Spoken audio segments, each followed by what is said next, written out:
महात्मा गांधी नरेगा ही जी केंद्र शासनाची आणि राज्य शासनाची योजना आहे, यामध्ये प्रामुख्याने भर दिला जातो तो गुणवत्तापूर्ण टिकाऊ मत्ता निर्माण करण्याकरता.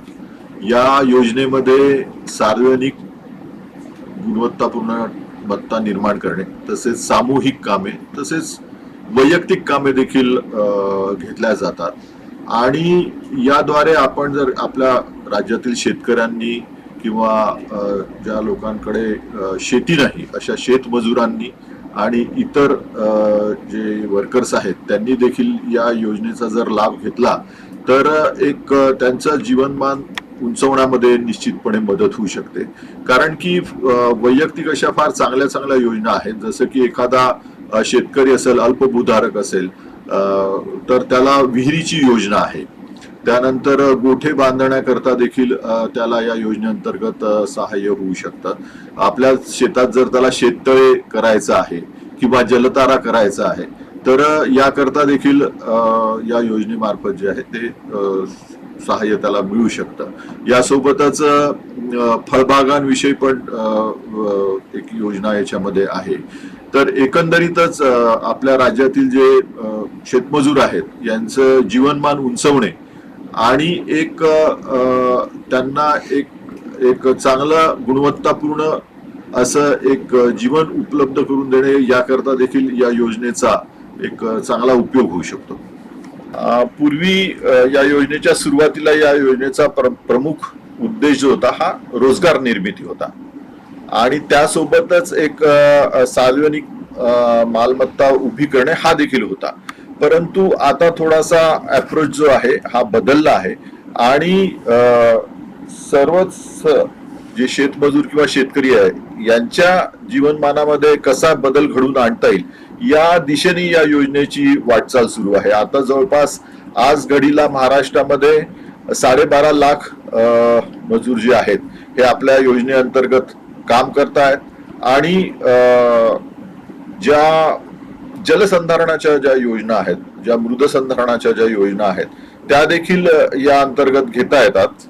ज्या योगे जे अल्पभूधारक आहेत किंवा ज्यांच्याकडे फार कमी शेती आहे, आपण बघतो आता आपला हा ग्रामीण भाग जो आहे हा जनरली हा शेतीवरतीच अवलंबून आहे आणि आपल्याकडे जे पावसाचे प्रमाण आहे हे थोडं स्पोरॅडिक असल्यामुळे काय होतं की बऱ्यापैकी आपल्या महाराष्ट्रामध्ये 80%च्या वरती कोरडवाहू आपल्याकडे शेती आहे आणि या कोरडवाहू शेतीला जर आपण 1 किंवा 2 जरी एक सुरक्षित सिंचन देऊ शकलो तर निश्चितपणे त्या शेतकऱ्याला त्याला एखादं रबी किंवा एखादं उन्हाळी पीक घेता येईल किंवा त्याचं असलेलं रबी किंवा उन्हाळी पीक हे एखाद दुसरा सिंचनाची पाळी देऊन त्याला वाचवता येईल. त्या दृष्टीने सध्या राज्यामध्ये आपल्या फार मोठ्या प्रमाणामध्ये आपण विहिरींच्या योजना घेतलेल्या आहेत, शेततळ्यांच्या देखील योजना घेतलेल्या आहेत आणि विशेष करून मी जलताराबद्दल सांगू इच्छितो की हा जलतारा हा जो कन्सेप्ट आहे हा थोडा नवीन आहे. यामध्ये आपण 1 एकर जागेकरता जे 1 एकर शेत आहे त्याच्याकरता एक साधारण 5 बाय 5 बाय 6चा आपण एक खड्डा करतो जिथे शेताचा उतार जातो आणि त्या खड्ड्यामध्ये आपण मातीच्या ऐवजी काही बोल्डर्स टाकतो आणि ज्या वेळेला हे पावसाचं पाणी या खड्ड्यामध्ये जातं त्यावेळेला त्या खड्ड्याच्या बाजूलाच आपण विहिरीचा पण स्पॉट देतो.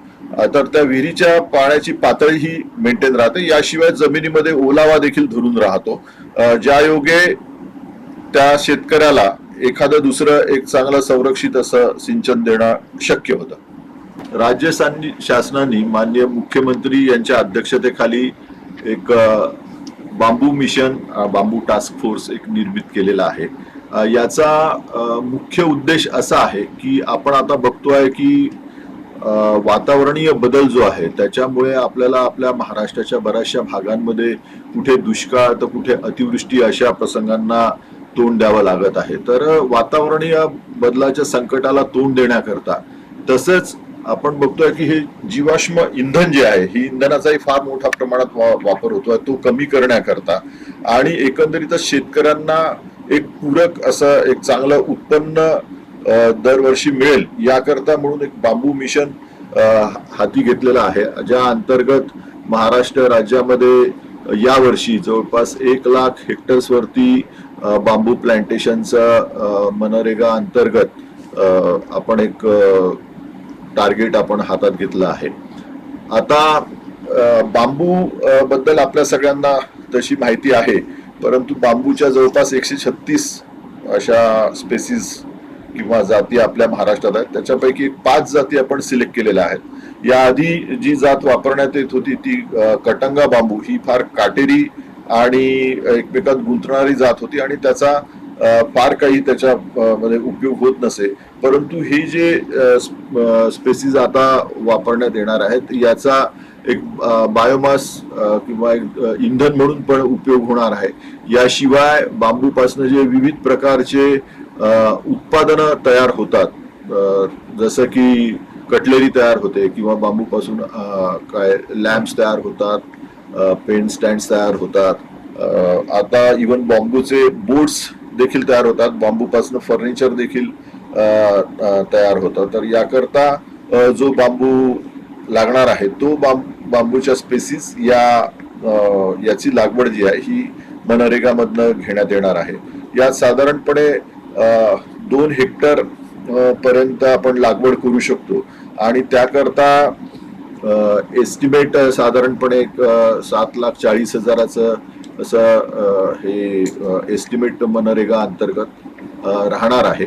आणि आपल्या ज्या काही इव्हन शासकीय जागा आहेत, जशा गायरांच्या जागा आहेत किंवा जे आपले वेगवेगळे डिपार्टमेंट्स आहेत, जसं जलसंपदा डिपार्टमेंट आहे, पाटबंधारे आहे किंवा रस्ते महामंडळ आहे, यांच्या ज्या मोकळ्या जागा आहेत यावरती देखील शासनातर्फे हे बांबू प्लांटेशनचं काम हाती घेण्यात येणार आहे.